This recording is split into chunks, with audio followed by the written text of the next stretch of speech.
In this video, I'm going to show you 11 amazing destinations that are cheap and have very pleasant weather in the months of May and June. As usual, we'll start close to the US and then head to Europe, Northern Africa, and finally Asia for the cheapest places of all. New Orleans isn't much of a secret, especially if you're in the US, but it's one to consider this time of year because the weather is almost perfect, the crowds aren't too bad, and it's unusually cheap compared to other big tourist cities like Miami or New York. Weekends can still be a bit pricey, but if you can come on a weekday, you can get a really nice hotel in the middle of everything for about $120 per night. And they still also have happy hour deals here for the party crowd, so you can get a drink for $5 or less compared to $10 and up in most big cities now. By international standards, I think the US has a lot of mediocre tourist cities, but New Orleans is absolutely world-class with a gorgeous historic district and actual history along with amazing food and fascinating cultures coming together. Winters here are chilly and late summers can be steamy, so this is the best time to visit of the whole year, even if you do get a bit of rain here and there and you need to pop into a restaurant or bar for some quick shelter. You might not be thinking about the Caribbean in May or June, and it's true that many islands are punishingly warm in these months, but not all of them. Punta Cana in the Dominican Republic is not only the best place to go for an all-inclusive beach resort, but its temperatures are still really nice this time of year. Starting around $200 per night, you can book an all-inclusive resort on the beach, and that includes all taxes and pretty much all the booze and buffets your system can handle. These same places go for at least $300 per night in winter, and the crowds can be a headache as well, so many people like to save money and come this time of year for the best of both worlds. It's also worth pointing out that if you are in the sea breeze, then these temperatures can feel great, and there are plenty of boat trips and rentals that you can do to cool off even more. June is officially the first month of the hurricane season, but it's extremely rare to have any larger storm until at least August, so it's safe enough for most of us. Once again, I'm here to suggest Mexico City as a place with nearly perfect weather in May and June, and it's way nicer than almost anyone expects. Due to its elevation, Mexico City has mild temperatures all year, and the rainier months don't start until July, so this is the perfect time to visit.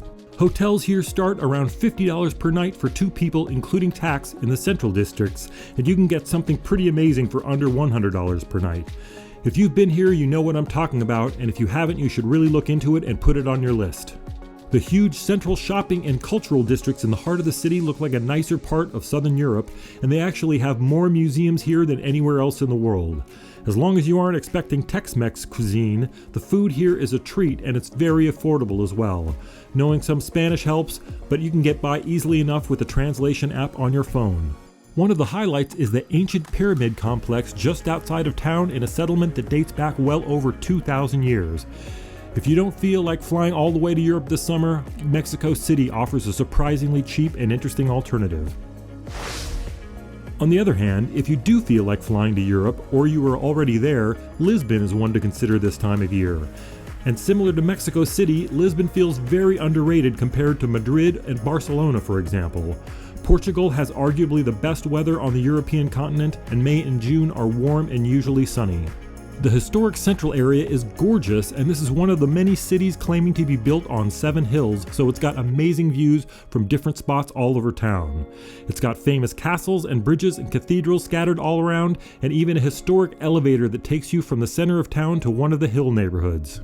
You can still see many of Lisbon's most famous sights aboard the famous Tram 28, which also saves you a lot of walking up and down hills. The food here is excellent and affordable and often comes with a fado crooner singing songs in Portuguese about broken hearts and whatnot.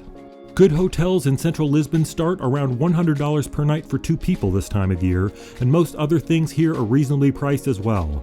Portugal also has plenty of other things to see, including the Algarve Beach District in the south and the smaller city of Porto just a bit north. May and June are also the perfect time of year to visit Morocco, which can be easily combined with Portugal or Spain as well. These months have warm days, mild evenings, and almost no chance of rain. Marrakesh is the top tourist city in Morocco and probably the best choice for most visitors, although if you've got more than a few days, you can visit Fez or some of the beaches as well. If you're ready for something a bit different to Europe, then Morocco is a perfect choice as it's well organized for tourism, it doesn't look like anywhere else, and it's still very affordable. Hotels in the central tourist district start around $60 per night for two people in these months, and meals can be pretty cheap as well. The huge and famous main square is a focal point for new visitors, as it's sort of an open-air marketplace and entertainment center during the day and turns into a fascinating food court in the evenings. Shopping might be the number one activity for most visitors, and bargains on unusual items are possible, but these are some of the world's best salespeople, so don't trust them when they promise you'll be able to sell your new rug for more than you paid for it when you get home. At least you'll get a complimentary glass of apple tea as you practice your restraint. Prague isn't really a secret anymore, and in fact it's one of the cities in Europe along with Venice and Barcelona where some visitors say it's too crowded to actually enjoy. Fortunately, May and June are not peak visitor months, so you can actually get around well enough and still see the amazing sights and architecture that bring all those crowds in. As it was mostly spared of the World War II bombing that flattened so many other big European cities, Prague still has more interesting and different architecture than just about any other city on Earth. It's true that the path going from the castle and across the Charles Bridge to the astronomical clock in the main square is always crowded, but once you've done that you can spread out and visit other neighborhoods, including the famous Fred and Ginger dancing building just a bit to the south. Hotels in central Prague start a bit under $100 per night in these months, at least on weeknights, and the food and drinks are pretty reasonable as well. Beer lovers flock to this place as the local lagers are mostly excellent, and you can still get a pint for $2 or so if you follow the local workers instead of other tourists. You can combine a visit to Prague with a few nights in Cesky Krumlov, which is about 3 hours away by train or bus. This is one of Europe's most beautiful small towns with a castle looking down over the main square and a serpentine river winding through. It's even cheaper than Prague as well. By the way, this is Roger from priceoftravel.com, and this video is based on 2 articles we have with longer lists and more information. Please go to priceoftravel.com for those and hundreds of other articles like them. Speaking of cheaper and less crowded than Prague, Krakow is another excellent choice in Europe and can easily be combined with Prague via a 6-hour train ride that is pretty scenic itself. Krakow has one of Europe's most beautiful and pleasant historic centers, with a 13th century royal castle as well as a green belt that separates it from the rest of the city center. In addition to being a beautiful city, Krakow has a large university near its center, and that means it's also got cheap restaurants, interesting nightlife, and it doesn't all feel like an open-air museum. Hotels here start under $70 per night in the Central District, and you can get something that feels really special for around $100 per night this time of year.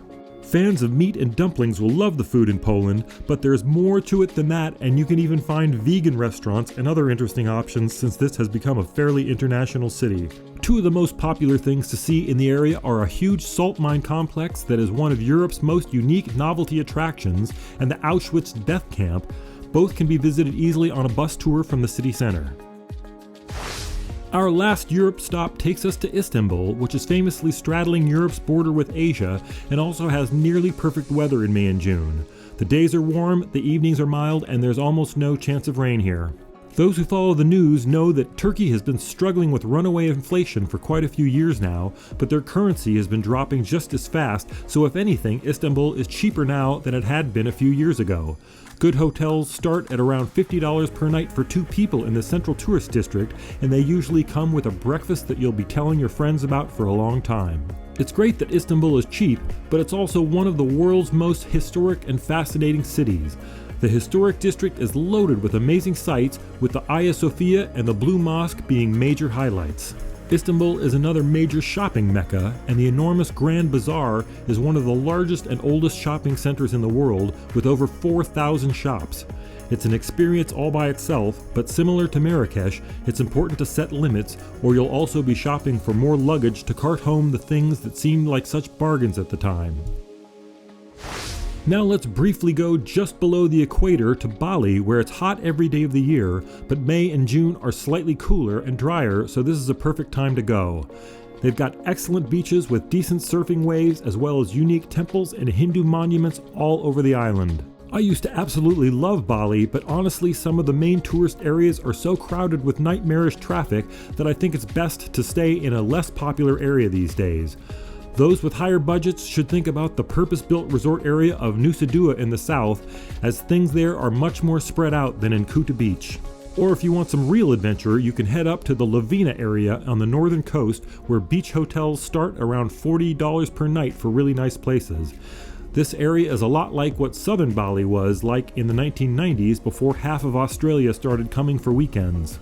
The whole island feels magical and the scenery is just stunning as long as you can avoid sitting for hours in traffic jams going between places. Bali can still be amazing as long as you know where not to go. And finally, let's hop over to Malaysia for a stop in my favorite big city in Asia, Kuala Lumpur. It seems like everyone is heading to Singapore these days, and as a result, it's now the most expensive city in Asia, while KL is actually very similar and at just a fraction of the price. Also being near the equator, it's hot every day of the year in Kuala Lumpur, but these months are more pleasant than most, and the city is designed well to deal with the heat and the frequent afternoon rain showers as well. And also similar to Singapore, this city is a fascinating mix of Chinese, Indian, and Malay cultures, foods, and influences. They've got modern skyscrapers and towers, as well as temples and jaw-dropping religious monuments throughout the area. Good hotels here start at around $40 per night for 2 people in these months, and everything except alcohol is pretty cheap here as well. The food is outstanding as long as you like at least some of the major ethnic groups here, although you can also find Western chains if you need to. Similar to Bangkok, there are many huge air-conditioned shopping malls in the downtown area, and prices are quite good in those as well. Please like and subscribe if you enjoy hearing about interesting places and how much things cost around the world. We're a new channel and the support really helps. Thanks for watching to the end.